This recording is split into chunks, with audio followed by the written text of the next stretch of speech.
One of the coolest traditional accounts of the apostles pertains to Thomas and his adventures spreading the gospel. Here's a quick refresh on the guy often given the dubious title of Doubting Thomas. The Apostle Thomas was one of the original 12 apostles of Jesus, and he chose him for a reason. After the resurrection, Jesus appeared to 10 of the disciples while Thomas was not present. And when the other disciples told Thomas about seeing Jesus, he expressed skepticism and said that he would not believe it unless he could touch the wounds in his hands and side. A week later, Jesus appeared to the disciples again, and this time, Thomas got his chance. Jesus invited Thomas to touch his wounds and urged him to believe. Thomas responded with his famous declaration, "My Lord and my God." Doubting Thomas was no longer doubting. After the resurrection, like all the other disciples, Thomas traveled extensively, spreading the message of Jesus and establishing Christian communities throughout modern-day Iraq, India, and the Middle East.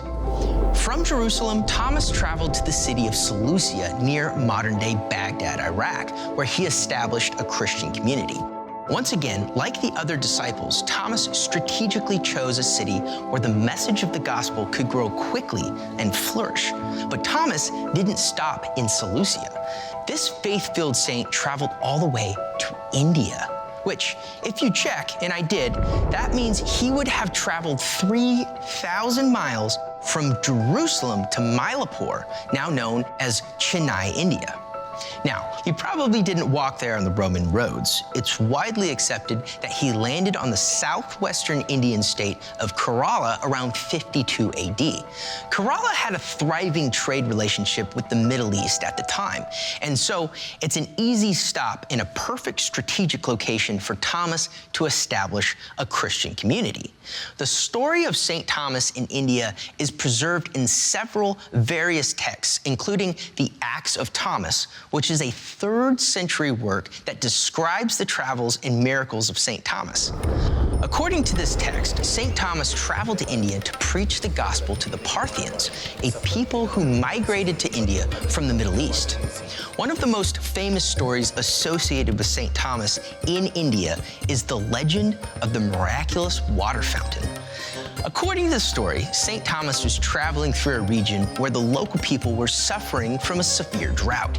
He prayed to God for help, and a miraculous spring of water suddenly gushed out of the earth, quenching the thirst of hundreds of people.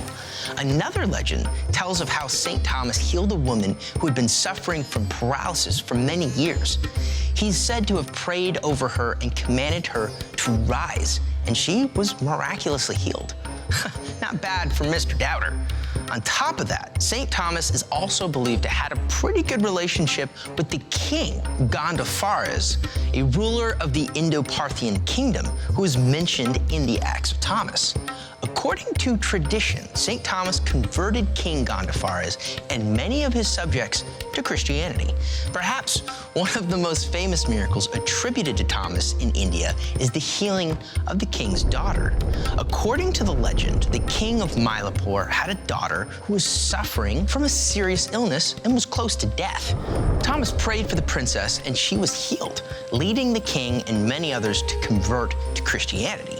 The king became a devoted follower of the faith, and some documents describe him as a generous patron to the Christian community in India, providing them with land and resources to build churches. Like many of his fellow disciples, St. Thomas's ministry ended with his martyrdom, which is one of the most well-known events in the history of Christianity in the 1st century and in India. According to the traditional account, St. Thomas made many converts to Christianity, including royalty. However, his teachings had also earned him the hatred of some local religious leaders who viewed his message as a threat to their own authority.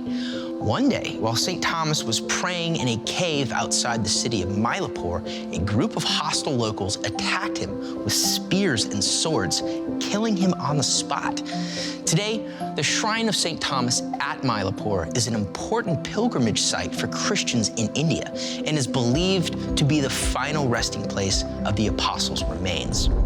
The site is known for the beautiful architecture, including a basilica. It attracts visitors from around the world who come to pay their respects to St. Thomas and to learn more about the history of Christianity in India, leaving an amazing legacy for this Christian martyr.